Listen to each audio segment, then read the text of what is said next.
성경 봉독하겠습니다. 오늘 주시는 말씀은 요한복음 15장 7절에서 17절까지 말씀입니다. 제가 가진 성경책은 신약 성경 173쪽입니다. 요한복음 15장 7절부터 17절까지 말씀입니다. 제가 먼저 한 절 읽고 교독하시겠습니다. 너희가 내 안에 거하고 내 말이 너희 안에 거하면 무엇이든지 원하는 대로 구하라. 그리하면 이루리라. 너희가 열매를 많이 맺으면 내 아버지께서 영광을 받으실 것이요 너희는 내 제자가 되리라.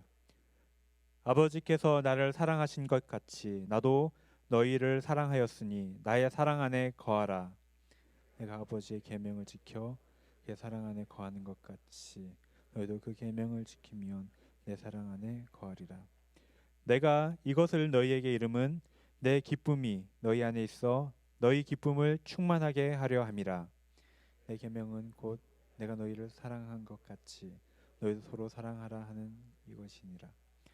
사람이 친구를 위하여 자기 목숨을 버리면 이보다 더 큰 사랑이 없나니 너희는 내가 명하는 대로 행하면 곧 나의 친구라. 이제부터는 너희를 종이라 하지 아니하리니 종은 주인이 하는 것을 알지 못함이라. 너희를 친구라 하였노니 내가 내 아버지께 들은 것을 다 너희에게 알게 하였음이라.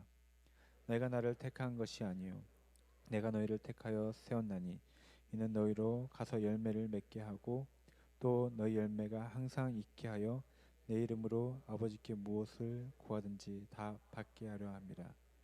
함께 읽겠습니다. 내가 이것을 너희에게 명함은 너희로 서로 사랑하게 하려 함이라. 아멘.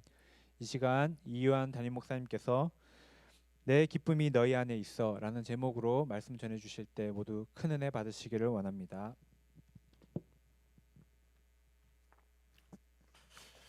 할렐루야. 2022년 새해 첫 주일입니다. 우리 소망의 하나님께서 모든 기쁨과 평강을 우리 믿음 안에서 우리 성도들 가운데 충만하게 하시고 또 성령의 능력으로 소망이 넘치게 하시기를 축원합니다. 2022년 새해가 밝으면서 우리 마음에 어떤 소원이나 결심이 있으셨는지요?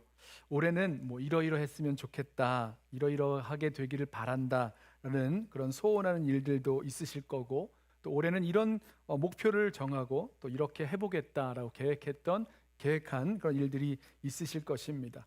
한 해 동안 우리 모든 소원과 또 계획들이 주님 뜻 안에서 이루어지기를 소원합니다. 자, 우리 2022년 한 해를 이제 시작하는 시간이지만 우리 한 해를 마칠 때 우리가 바라고 원하던 일들이 이루어져 있다면 우리 참 기쁘고 또 행복하겠죠. 소원을 이루고 또 계획한 것들을 이루어 나가는 것은요, 기뻐하지 않을 사람이 없습니다. 자기가 원하고 계획하던 일들이 이루어지면 모두가 다 기뻐하죠. 하려는 일들이 잘 되고 자녀들이 잘 자라주고 사람들에게 인정을 받고 비즈니스가 잘 진행이 되고 이러면 모두가 기뻐합니다. 그런데 이런 기쁨은요, 이 외적인 환경이나 여건에 따라서 나오는 반응이기 때문에 언제나 상대적이고 또 조건적인 기쁨이죠. 환경이나 여건이 따라오지 않으면 기쁨은 올 수가 없습니다. 또 그것이 바뀌면, 환경이 바뀌면 기뻐하지 못하게 되죠.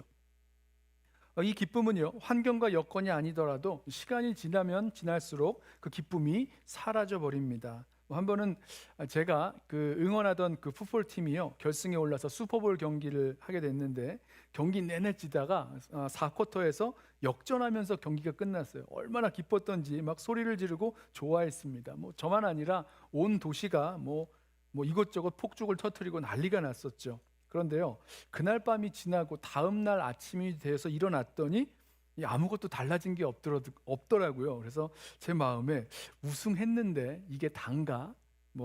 so what? 그래서 이런 마음이 들면서 왠지 모를 허무감이 제 마음에 이렇게 몰려왔습니다. 하룻밤 사이에 우승의 기쁨과 열기가 확 식어져 버리고 생각지 못한 허무가 이렇게 밀려왔던 거죠. 일반적인 기쁨이라는 게 이렇습니다. 어떤 조건적인 기쁨이라거나 순간적인 기쁨, 찰나의 기쁨으로 끝나기도 하죠. 자, 바로 이런 점에서 우리 그리스도인들에게 있는 기쁨은 분명히 다른 점이 있습니다. 그리스도인이 가진 기쁨은요, 환경이나 여건에 따라서 달라지지 않는 완전한 기쁨입니다. 또 한순간에 끝나고 사라져 버리는 것이 아니라 영원한 기쁨, 변하지 않는 영원한 기쁨이 있습니다. 기쁨의 근원이신 예수님 때문이죠. 사도행전 16장을 보면요, 바울이 빌립보 그 감옥에서 그 간수에게 주 예수를 믿으라, 그리하면 너와 내 집이 구원을 받으리라 복음을 전하고 그 간수가 구원받는 이야기가 나오는데요, 이 간수가 예수 믿고 구원받을 때 구원만 받은 것이 아니라 기쁨을 누리게 되었습니다. 사도행전 16장 34절 말씀 후반부에 이렇게 말해요. 그와 온 집안이 하나님을 믿음으로 크게 기뻐하니라 말씀합니다. 빌립보 간수만이 아니에요. 예수 그리스도의 복음을 듣고 믿어 구원받은 성도들에게 나타나는 공통된 특징이 있는데 그것이 기쁨입니다.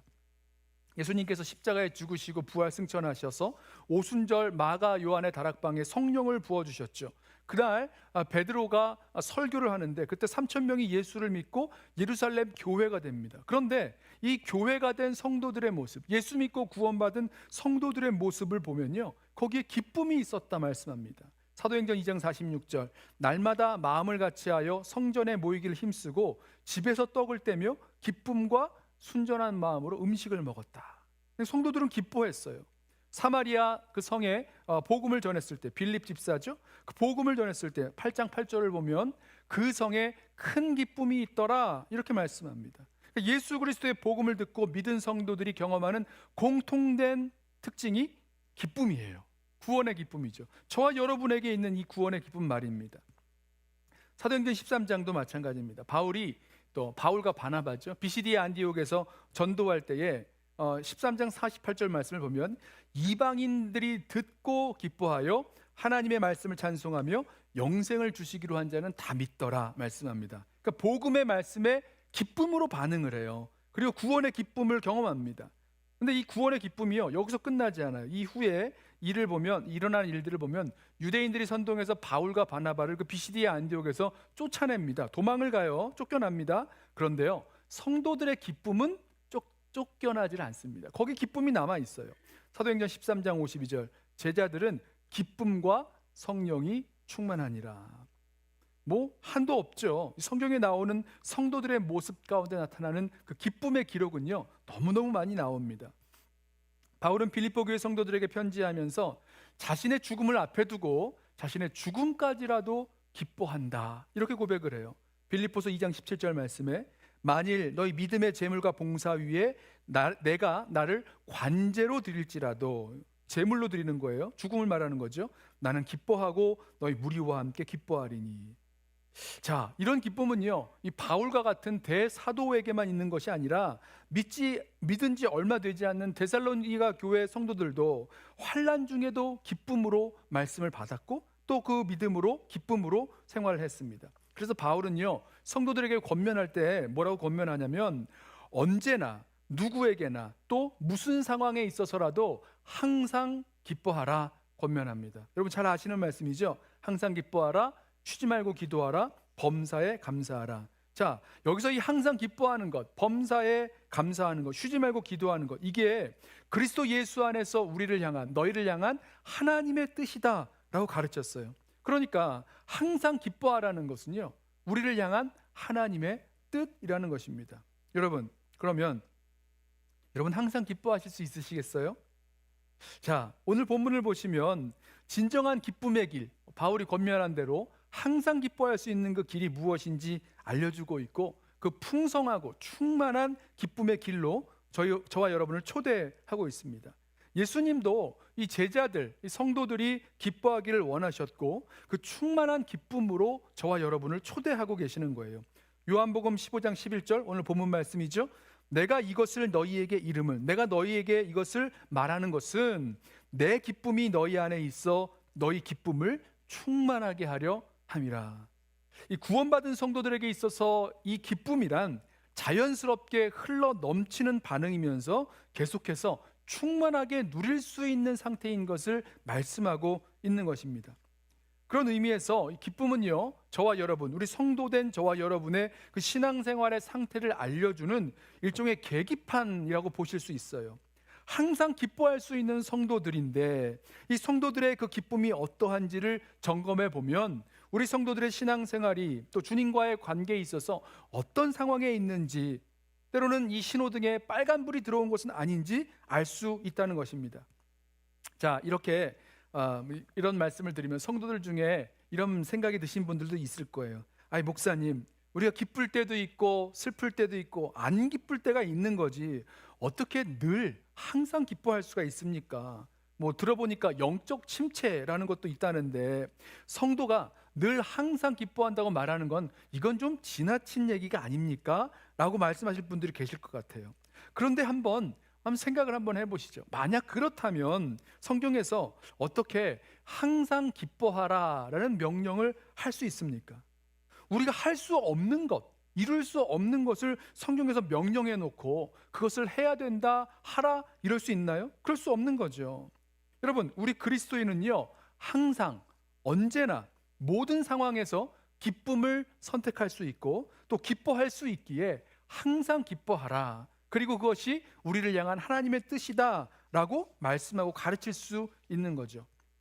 우리 성도들의 기쁨이 예수를 믿을 때 한 번 기뻐하고 끝나는 기쁨이 아니라 매일매일 순간순간마다 기뻐할 수 있다고 가르치고 있고, 예수님은 그 충만하고 완전한 기쁨으로 저와 여러분을 초대하고 계시는 것입니다.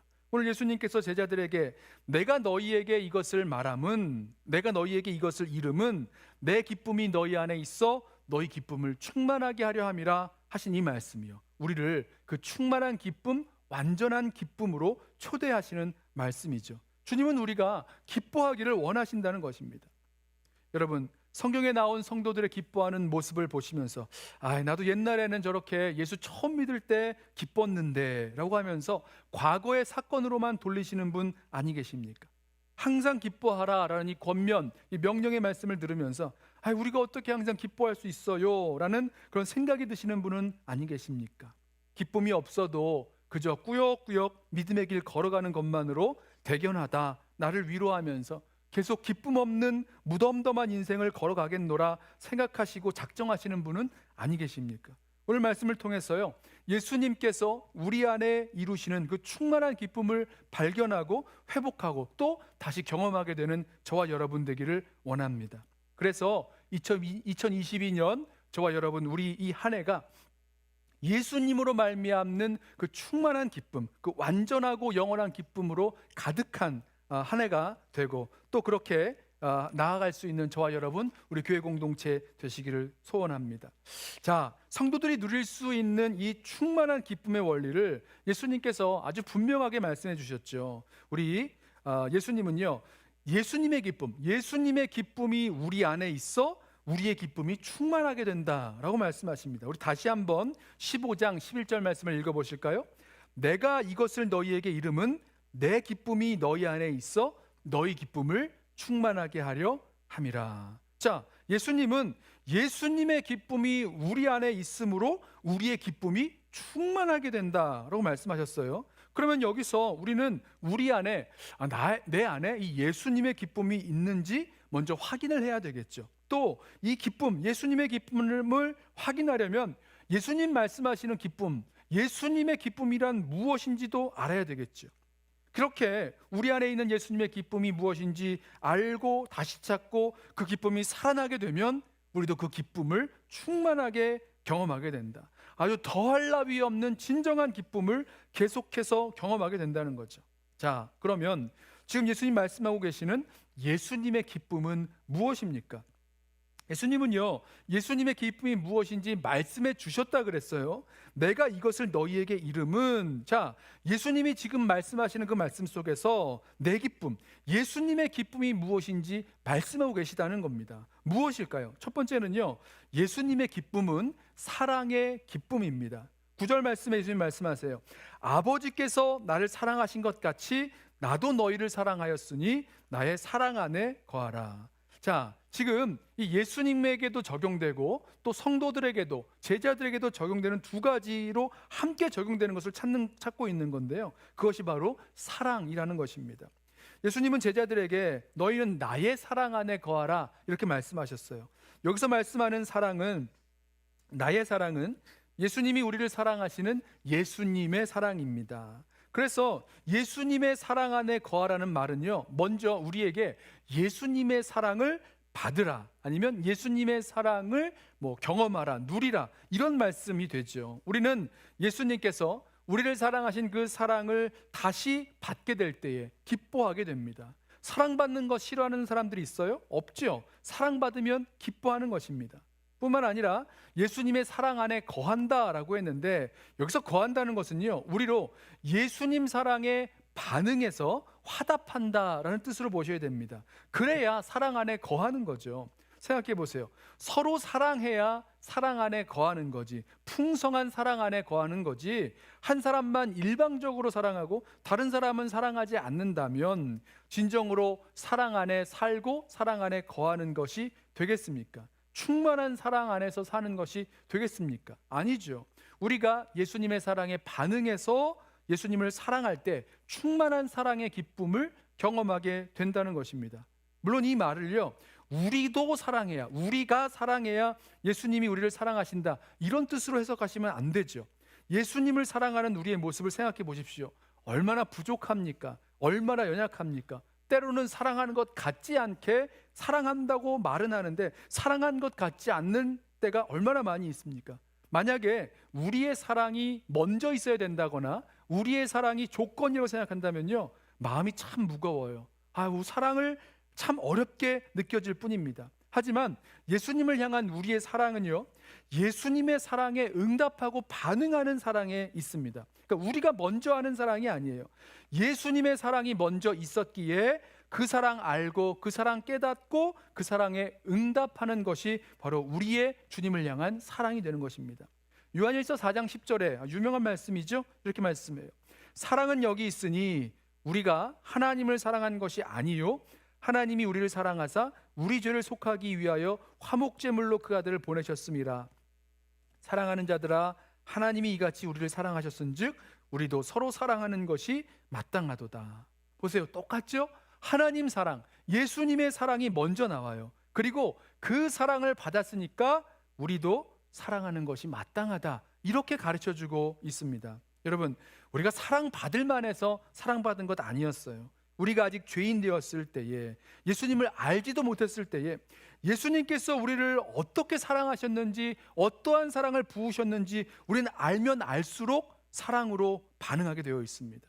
우리가 얼마나 못됐고 얼마나 모자르고 부족한 사랑의 사람인지, 그럼에도 불구하고 이런 사랑, 정말 한없는 그 한량 없는 사랑을 받은 것을 알면 알수록 예수님을 향한 우리의 사랑은 더욱더 풍성하게 반응하게 되는 거죠. 자, 이렇게 사랑을 받았기에 사랑하게 되는, 사랑받고 사랑하는 그 관계 속에서 나오는 것이 기쁨입니다.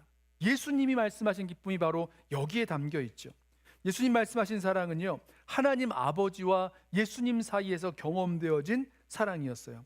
하나님 아버지께서 하나님 아버지께 받은 사랑, 하나님 아버지의 사랑에 반응했던 바로 그 사랑입니다. 자, 예수님 말씀하실 때에 아버지께서 나를 사랑한 것 같이 나도 너희를 사랑하였으니 라고 말씀하셨죠. 이것이 예수님의 사랑, 예수님의 기쁨의 비밀입니다. 아버지로부터 그런 사랑을 받았으니 나도 그렇게 너희를 사랑한다. 아버지의 사랑에 내가 그렇게 반응했으니, 나도 그렇게 아버지께 사랑했으니 이제 너희도 나의 사랑 안에 거하라, 나를 사랑하라, 이렇게 사랑에 응답하기를 요구하시는 거죠. 이처럼 사랑을 받고 사랑으로 응답하는 그 사랑의 관계 속에서 나오는 기쁨이 예수님의 기쁨이요, 이와 같은 예수님의 기쁨이 우리 가운데 있을 때에 우리 가운데서 기쁨이 넘쳐나는 것입니다. 예수님과의 사랑의 관계에서 나오는 기쁨이죠. 여러분, 우리 가운데 믿음의 여정을 걸어가시면서 이상하게도 기쁨을 계속해서 잃어버리는 것 같다라는 생각이 드시거든 기억하십시오. 예수님 말씀해 주신 이 사랑의 기쁨을 우리가 되찾아야 됩니다. 우리를 사랑하여 주신 그 주님을 다시 생각해 보시고 그 사랑에 반응하며 나아가기를 원합니다. 나를 사랑하사 나를 위하여 십자가 지신 우리 예수님을 잠잠히 묵상하시면서 예수님 사랑 앞으로 나아가십시오.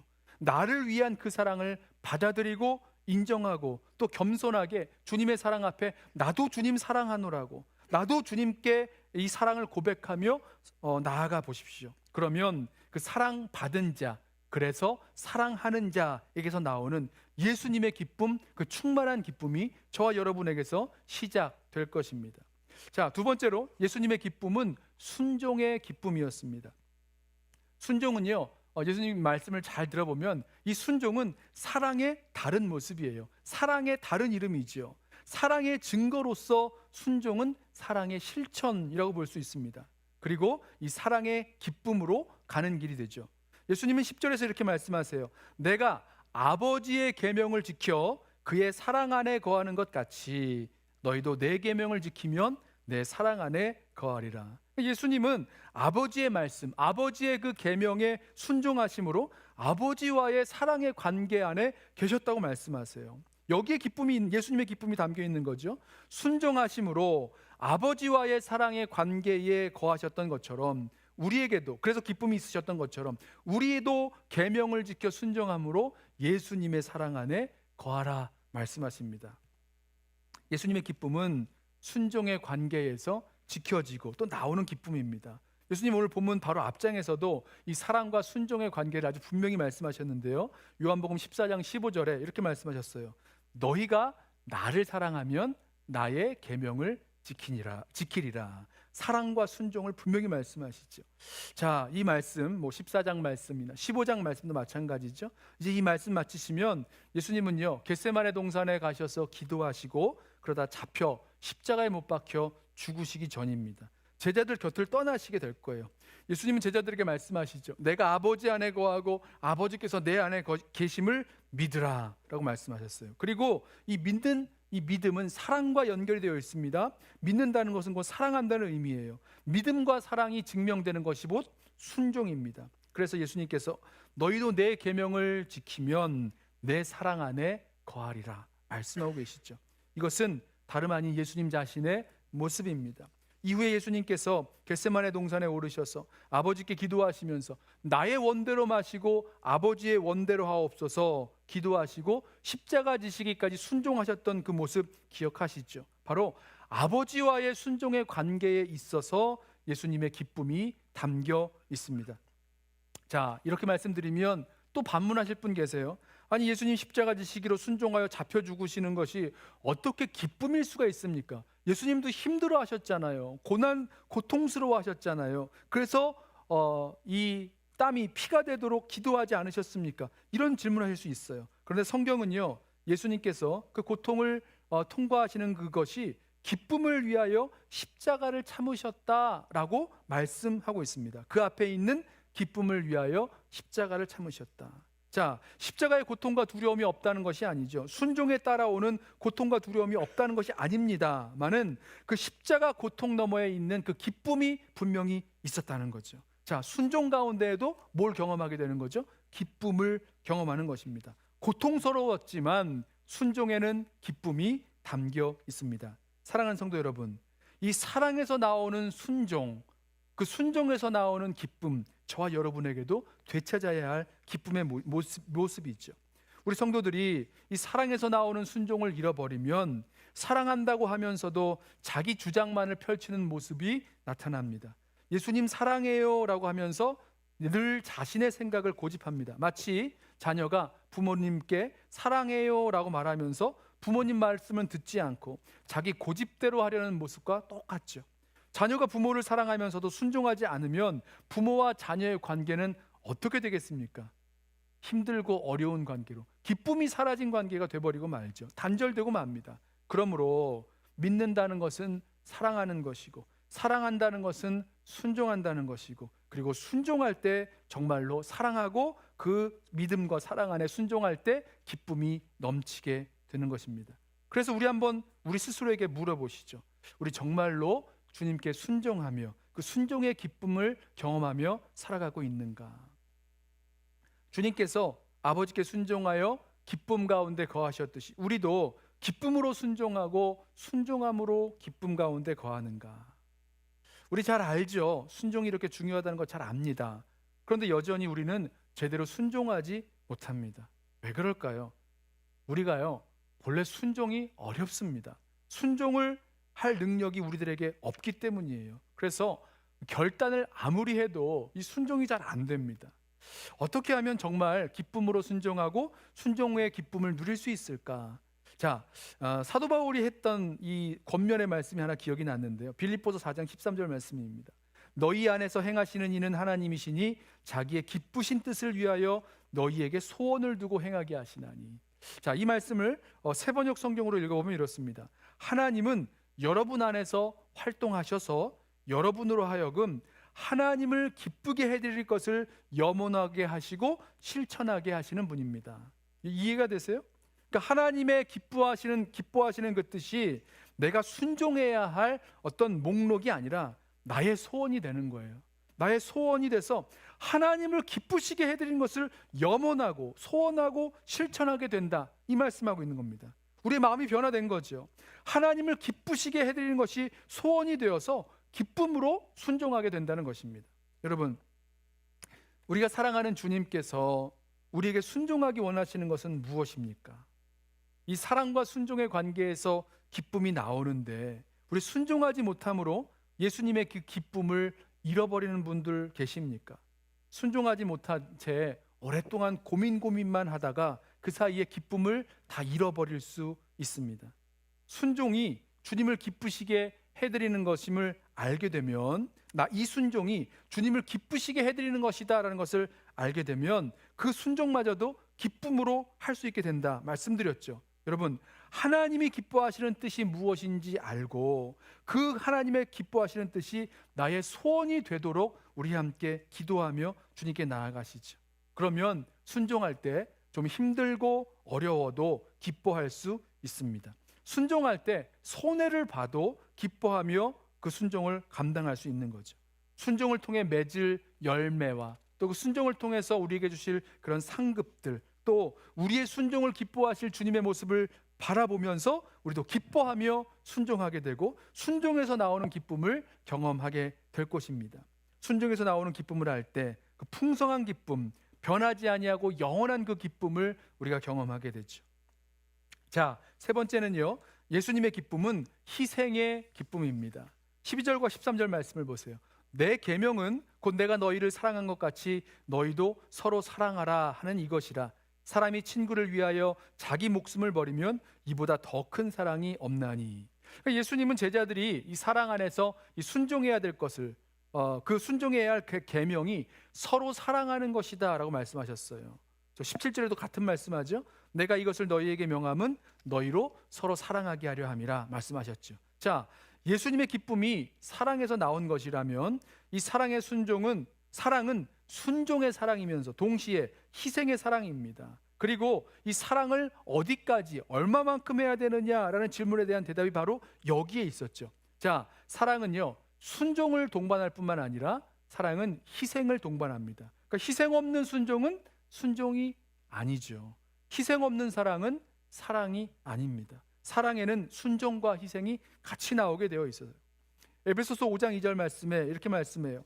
그리스도께서 너희를 사랑하신 것 같이 너희도 서로 사랑하라. 너희도 사랑 가운데 행하라. 그는 우리를 위하여 자신을 버리사 향기로운 제물과 희생 제물로 하나님께 드리셨느니라. 똑같은 말씀이죠. 예수님께서 우리를 사랑하신 것 같이 너희도 서로 사랑해야 되는데, 우리가 사랑해야 되는데 그 사랑은 어떤 사랑이냐? 우리를 위하여 자신을 버리사 희생 제물이 되어 주신 사랑, 그 희생적인 사랑이어야 된다라고 말씀하고 있는 것입니다. 여러분, 사랑하기에 순종하는 그 사랑의 순종에서 기쁨이 나오듯이 그 사랑의 희생에서도 기쁨이 나오게 되어 있습니다. 이 희생적인 사랑의 기쁨을 안 사람이 바울이었죠. 바울이 빌립보서 2장 17절 말씀에 이렇게 고백해요. 만일 너희 믿음의 제물과 섬김 위에 내가 나를 전제로 드릴지라도 나는 기뻐하고 너희 무리와 함께 기뻐하리니 이와 같이 너희도 기뻐하고 나와 함께 기뻐하라 말씀합니다. 자, 이 짧은 구절에 기뻐하고 기뻐한다라는 말이 여러 번 나오는 거 들어보셨죠? 옥에 갇혀 노쇠한 바울이 그 형편은 참 어렵고 힘들고 고통스러운데 놀랍게도 기뻐하고 있고 자기 자신이 그리스도와 같은 기쁨으로 재물이 되겠다라고 고백하고 있습니다. 그러니까 사도 바울이 자기를 희생하면서도 기쁘다는 거예요. 왜 그렇습니까? 빌립보 교회와 성도들을 사랑하기에 그 희생마저도 기쁨이라는 거죠. 사랑하는 아버지의 뜻에 순종하기에 그 순종을 감당하셨던 것처럼 그 희생마저도 사랑하는 사람을 위하여 또 기쁨이 된다는 것입니다. 사랑하는 주님을 위한 희생, 또 사랑하는 성도들을 위한 희생, 이것은 힘들고 어려움에도 불구하고 분명히 그 가운데서 기쁨을 경험하게 되는 거죠. 사랑의 희생, 순종의 희생을 감당할 때 예수님의 기쁨이 무엇인지 우리 알게 될 것입니다. 우리가 사실은 사랑하지 않고 순종하지 않고 또 희생하려 하지 않기 때문에 우리 안에 있어야 할 예수님의 기쁨이 사라져 버립니다. 희생하기까지 순종하지 않기에 기쁨이 사라져 버립니다. 우리는 내가 희생하면 죽는 줄 알아요. 서로 사랑해야 할 사람들에 대해서 너무너무나 인색하고 또 무례하게도 자기 자신을 주장하면서 살아갑니다. 사랑하는 성도 여러분, 올해 2022년 새해에 주님의 기쁨이 우리 심령 가운데 풍성히 거할 수 있도록 예수님의 이 사랑의 기쁨, 예수님의 이 순종의 기쁨, 그리고 이 희생의 기쁨이 무엇인지 알게 되고 풍성한 기쁨을 누리는 저와 여러분 되기를 소원합니다. 예수님의 기쁨은 사랑의 기쁨입니다. 우리도 우리를 사랑하신 예수님의 사랑 알고 누릴 때 그 기쁨 충만해집니다. 받은 사랑에 화답해서 뜨겁게 주님 사랑할 때 예수님의 기쁨이 우리들 가운데 있어 충만하게 됩니다. 예수님의 기쁨은 순종의 기쁨이었죠. 우리에게 주신 사랑의 계명에 순종함으로 예수님의 기쁨이 우리 안에 있어 충만하게 됩니다. 그리고 마지막으로 희생의 기쁨이죠. 친구를 위하여 목숨을 버리기까지 희생한 예수님의 그 기쁨, 그 희생의 기쁨이 우리 안에 있을 때 우리의 기쁨이 충만하게 될 것입니다. 올해 2022년 새해에는 또 우리 믿음의 여정 앞으로의 그 모든 길에 예수님의 기쁨이 우리 가운데 풍성히 거하도록 예수님의 사랑의 기쁨, 순종의 기쁨, 희생의 기쁨을 알고 또 붙잡고 또 누리게 되는 저와 여러분 되시기를 예수님의 이름으로 부탁하며 축원합니다. 기도하겠습니다.